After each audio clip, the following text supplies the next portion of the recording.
En Creadores, en este espacio dentro de Conversaciones de la Nación, recibimos a hombres y mujeres que con su creatividad nos inspiran.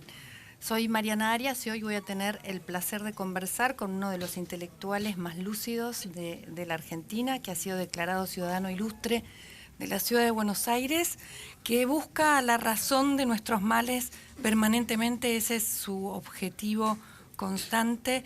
Ha escrito libros como Buenos Aires, vida cotidiana y alienación, una obra que fue considerada pionera en la sociología de la vida cotidiana. También su último libro es una crítica a las religiones, Dios en el laberinto. Entre otros se destacan Los deseos imaginarios del peronismo. Es un gran analizador de este movimiento argentino. Comediantes y mártires, una crítica también, un ensayo contra los mitos, y además de sus memorias, El tiempo de una vida. Bienvenido, Juan José Sebrelli, gracias por esta conversación. Gracias por invitarme. Su padre tenía una biblioteca en su casa, o sea que ese era, ha sido desde muy chico su universo. Claro, no es la biblioteca de Borges, que era una biblioteca clara. Yo soy descendiente de la clase media baja, de migrantes, pero que mi padre tenía cierta inquietud. Era una biblioteca de esos libros que se venden en los kioscos, novelas clásicas, como todavía hoy existen. Eran dos estantes, una pequeña biblioteca, pero siempre estuve en contacto en el paisaje hogareño, siempre había libros. Lo que a usted le llamaba la atención no eran solamente esos cuentos infantiles que le contaba su padre, que además le contaba esos cuentos porque en esa época usted dice que había tiempo para eso, ¿no? Sino también esas obras de adultos como Los Miserables, sí. ¿no? Los Miserables me impresionó muchísimo. Él me contaba el argumento muy sintetizado, obviamente, pero me pareció muchísimo. Me influyó muchísimo. Tuve la idea de que existía algo así como un escritor, cosa que no muchos chicos, ¿no? Claro. Y ahí nació su amor por la escritura de alguna forma y por la lectura, ¿no? Por la lectura toda mi vida. ¿Por qué elige a Sartre como uno de sus filósofos fundamentales? Bueno, en el contexto histórico de esa época influye enormemente en la elección de las lecturas. Yo cuando tenía 18 años aparecía Sartre. De pronto yo leo en La Nación un artículo que decía una filosofía de moda, el existencialismo, Jean-Paul Sartre, etc. Y después yo en esa época no leía a franceses muchos. Al único ensayista que había leído y que me ubicaba un poco en el género del ensayo era Unamuno. Y empezó a decirse que Unamuno era un existencialista cristiano. Y yo digo, bueno, a este existencialista ateo vamos a ir. Y lo primero que cae en mis manos, las dos primeras cosas que caen en mis manos son La náusea y la obra de teatro Puerta Cerrada. Me fascinaron, fueron los libros de mi vida. Después fui a los filosóficos, que me costaron más leerlos, pero esas dos obras me cambiaron la vida. ¿Por qué? ¿En qué sentido? ¿Cuál es la filosofía que rescata de esas obras, no? Me dio un sentido de un mundo que de ninguna manera era el mundo que me rodeaba a mí en el Buenos Aires de los años 30 y 40, en una familia de clase media baja, ¿no? Un intelectual, Juan José, ¿tiene que ser libre o tiene que estar de alguna forma conectado con la política o diciendo cuál es su posición política? No, las dos cosas. Yo creo que debe ser independiente, libre. No soy partidario del intelectual militante, porque la política exige ciertos cortes, ciertas tácticas, y el escritor, en cambio, es el que debe decir toda la verdad, aunque moleste, aunque en ese momento pueda resultar dificultosa. Entonces, yo creo que hay que comprometerse, y esa es la idea que tenía el primer Sartre, que después lamentablemente con el tiempo la abandonó para ubicarse en una determinada posición.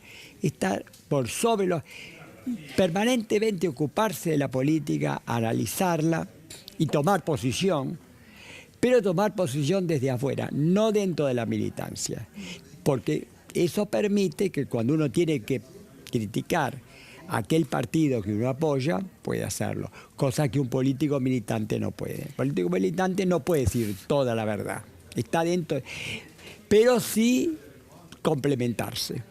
Yo creo que no son opuestos el político y el intelectual. Deben complementarse sin fusionarse. Es necesario también que los políticos acudan a los intelectuales para poder profundizar ciertos razonamientos de la historia, ¿no? Y también sí, ir llevándola. En general los políticos, no todos, pero los políticos usan a los intelectuales para darse lustre, prestigio y demás, pero mucho caso no le hacen. No le hacen mucho caso. A usted lo han convocado. Sí, sí, me han convocado. Pero no ha querido aceptar muchas veces esa convocatoria. No, yo hago conversaciones, sí, puedo dar mi opinión, eso sí. Con Macri me he visto varias veces, otros no. Evidentemente, yo he vivido años completamente en el exilio interior. Yo seguí viviendo, pero no podía publicar. Tenía mis libros, tenía grupos de estudio, pero no podía publicar. ¿No lo dejaban publicar? No. La dictadura. Sí. Y autocensura también. Las editoriales no me llamaban. No me llamaban, ni si yo iba, estoy seguro que no me publica. Había censura y autocensura, las dos cosas.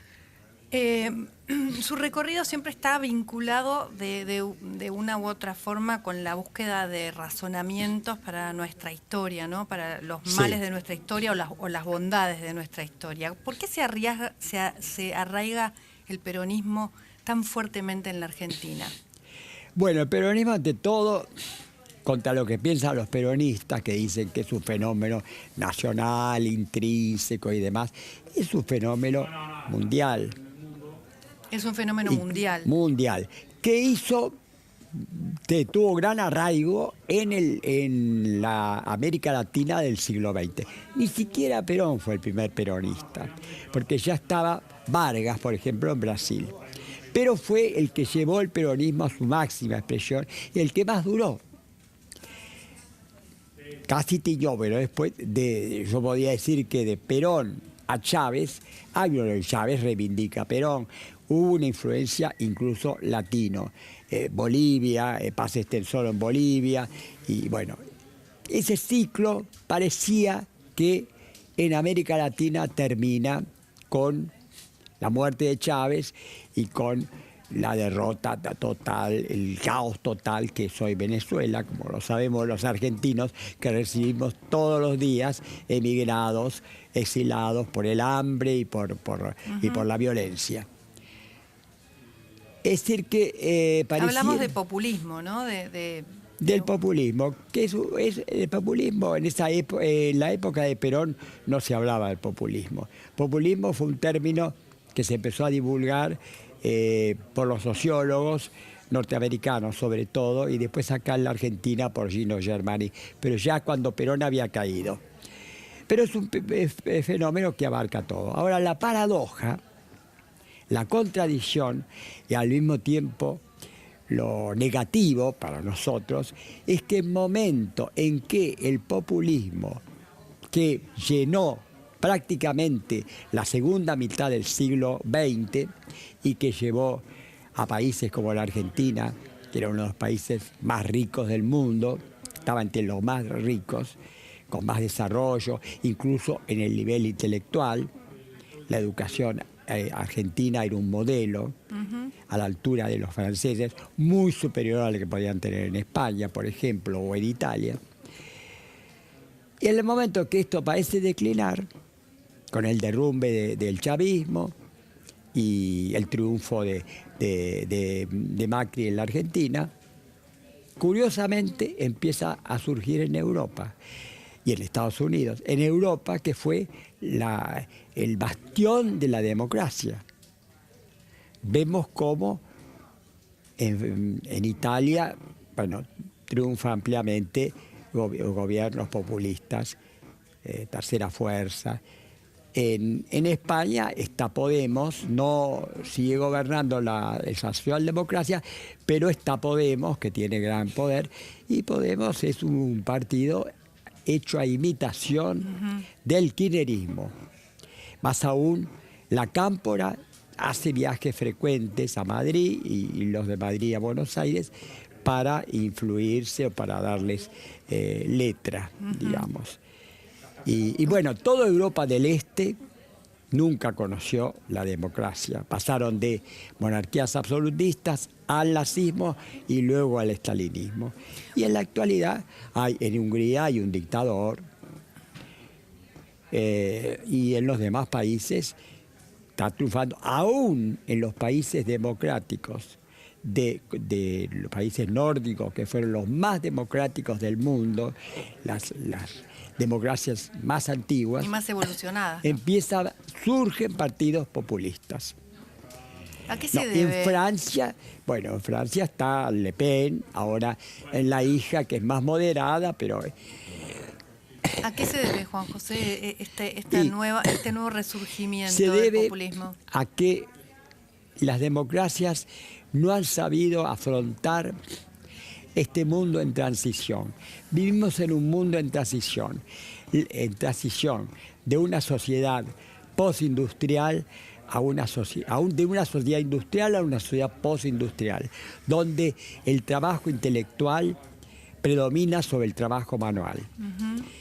Y donde el tipo de gobierno a que estábamos acostumbrados desde el siglo XVIII y XIX, que era el gobierno del mundo por estados nacionales, empieza a ser desplazado por la globalización. Las transiciones siempre han sido dolorosas y largas y difíciles de resolver. Y esa es por la que estamos pasando el mundo. En Europa basta leer los diarios o ver los noticiarios de televisión del mundo y vemos que en todas partes hay graves conflictos. Y la Argentina lo sufre también. Yo creo que básicamente a la Argentina le va a ir bien si al mundo le va bien.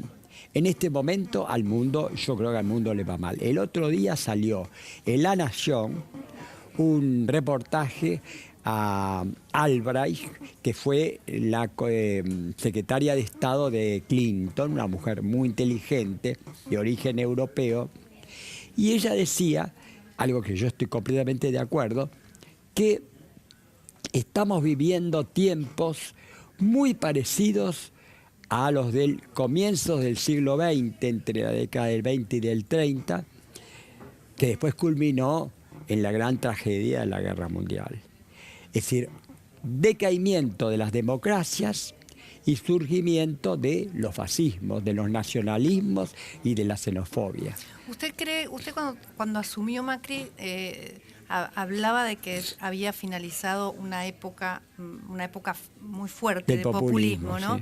Sí. ¿Cree que ese cambio cultural lo va a poder seguir haciendo Mauricio Macri en el país? Y el problema es que hay una contradicción muy difícil de resolver entre lo económico y lo social. Porque la creación de una política racional y sustentable, como la que pretende Macri, va a traer problemas graves en lo social. Es decir, que Macri debería haber, el discurso de Macri cuando asumió el poder debería haber sido una paráfrasis de lo que dijo Churchill cuando asumió el poder bajo la guerra. Solo les puedo ofrecer sudor y lágrimas, no sangre. La sangre podemos evitarla, pero sudor y lágrimas no. Y la sociedad argentina está acostumbrada a vivir la clase media, un gran bienestar. Viajes a Europa permanente, a Estados Unidos, compras. Y eso, claro, evidentemente va a haber que hacer ahorros, ¿no? Y la clase obrera está acostumbrada, la clase trabajadora, obrera, menos el obrero que trabaja y gana su sueldo más o menos está como la clase media.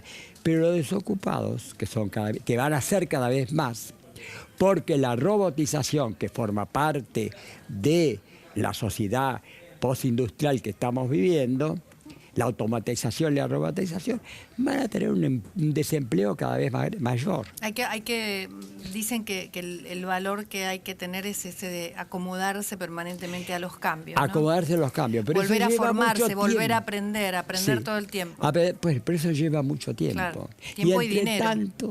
Y entre tanto va a haber grandes sufrimientos. La política, que serían los tres términos que componen la realidad, son lo político, lo social y lo económico. Lo económico vemos que está en contradicción con lo social, porque va a exigir graves.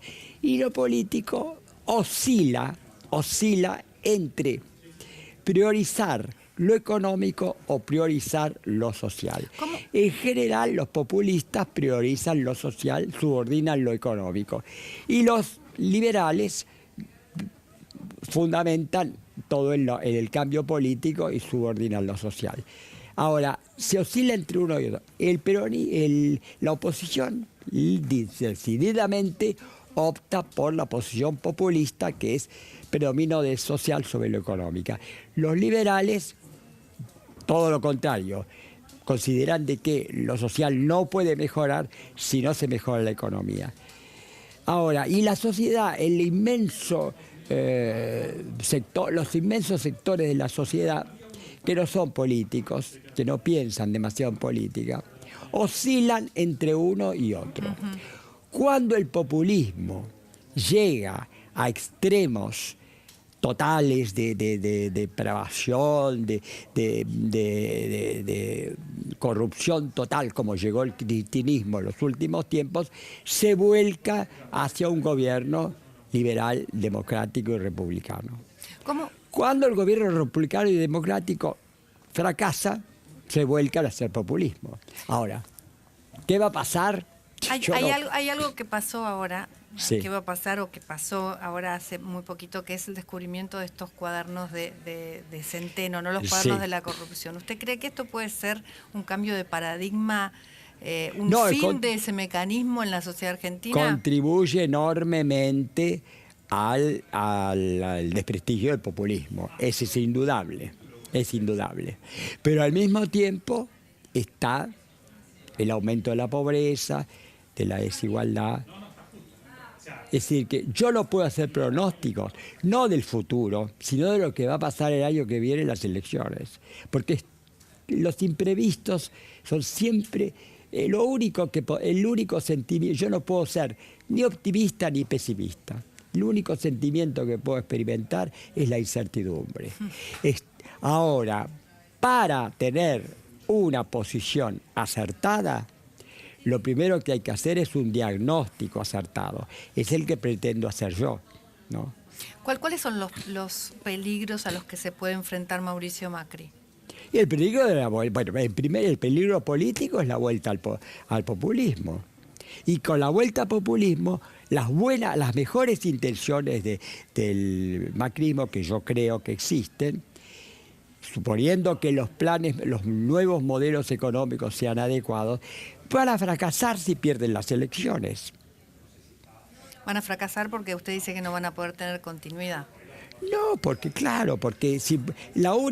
no hay una alternativa democrática al populismo. Esa es la desgracia. Usted habla el radicalismo o el socialismo, que serían las alternativas democráticas no macristas, no tienen poder, no van a ganar elecciones. Es decir, que lo único que va a quedar es el peronismo, no el kirchnerismo, que está demasiado desprestigiado, pero el peronismo que se llama racional. ¿Pero usted no cree que igualmente el peronismo quedó herido después de 12 años de kirchnerismo? Quedó muy herido, sí, quedó muy herido. La prueba está que todavía las encuestas, si bien dan una caída muy grande al macrismo, todavía sigue estando adelante del peronismo. Bueno, Marco Juárez ganó esa es la esperanza que tenemos. El macrismo por un gran porcentaje, y el kirchnerismo tuvo un 3%. Sí.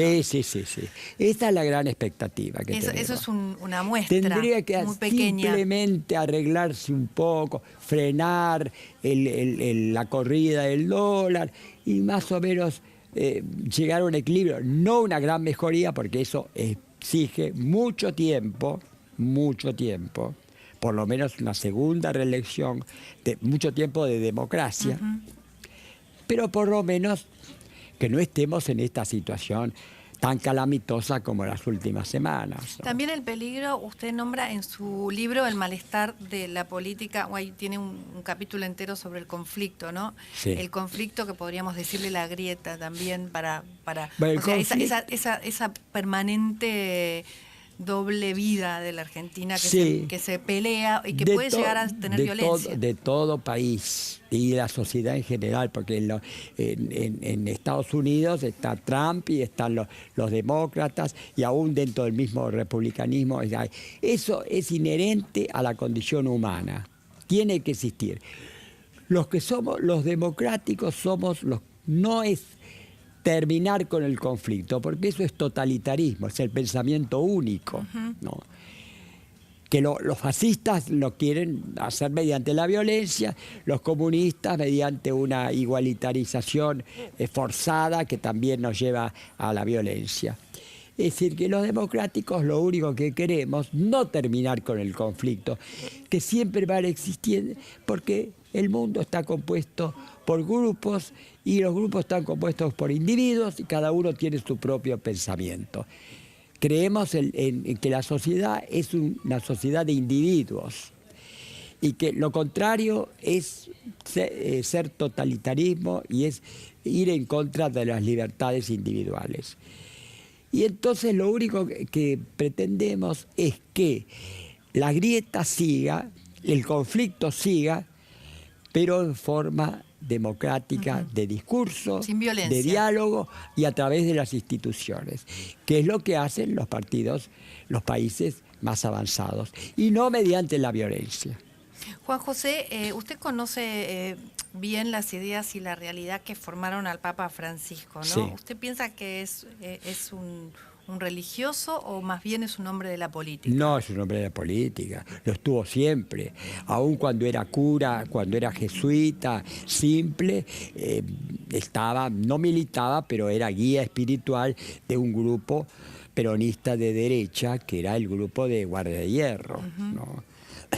Basado en un grupo rumano que era casi fascista. Es decir, y lo sigue siendo. Los viajes de él se ven, prescinden de los países democráticos, ¿no? Entre otros la Argentina, es evidente que no tiene ninguna simpatía por Macri, tiene simpatía por los enemigos, por gente. Él dice que está con todo el mundo y con los pobres, pero está con todo el mundo, pero está con corruptos, ¿no? El caso de Milagros Salas, por ejemplo, recibe a los corruptos y no recibe a Macri con la misma simpatía con que recibía a Cristina Kirchner y la misma amplitud. Es decir, que el Papa está muy comprometido. Yo creo que es el líder mundial del populismo, porque no hay un líder mundial. Él es el único que tiene arraigo en todo el mundo. Juan José, en el debate de la despenalización del aborto habló de que detrás de esa lucha por el derecho a la vida había otras reivindicaciones, otras luchas, ¿no? De las que no se habla claramente. Por supuesto. El derecho a la vida es un término de los últimos tiempos. Antes no se hablaba, yo tengo muchos años. Se hablaba, era la sexualidad. La sexualidad era un mal, solamente permitido para la reproducción. Es decir, que entonces no se combatía solamente el aborto, se combatía el aborto, se convertía los métodos anticonceptivos, se combatía las relaciones fuera del matrimonio, se combatía la homosexualidad y incluso el onanismo, todo era pecado igual. Es decir, no había otra posibilidad más que el tener sexo y aún el placer en la reproducción estaba mal visto, sobre todo en la mujer. Y los que proclamamos el derecho al aborto, proclamamos uno de los derechos esenciales, humanos esenciales, que es el derecho de la mujer a usar su propio cuerpo. No podemos seguir hablando de derechos humanos mientras estemos en contra del aborto o de la reproducción asistida o controlada de la natalidad. ¿Cuál es su próxima creación, Juan José? Y con esto terminamos. ¿En qué está trabajando? Estoy trabajando en un libro justamente que es como una autobiografía intelectual, en mis pasos a lo largo de los años y de acuerdo a los conceptos políticos y a la historia que me han ido haciendo cambiar o agregar o enriquecer. O sea, ha cambiado mucho de posición y de parecer en estos tantos años, porque nos ha visto todo, ha visto todo. Sí, cambio dentro de la continuidad. Siempre he estado con posiciones favorables a la igualdad y a la libertad y a la justicia y a los derechos humanos. Muchas gracias, Juan José Sebrelli, gracias por haber pasado por Conversaciones. Sí. Pasó por Conversaciones un intelectual muy valioso de la Argentina, el señor Juan José Sebrelli.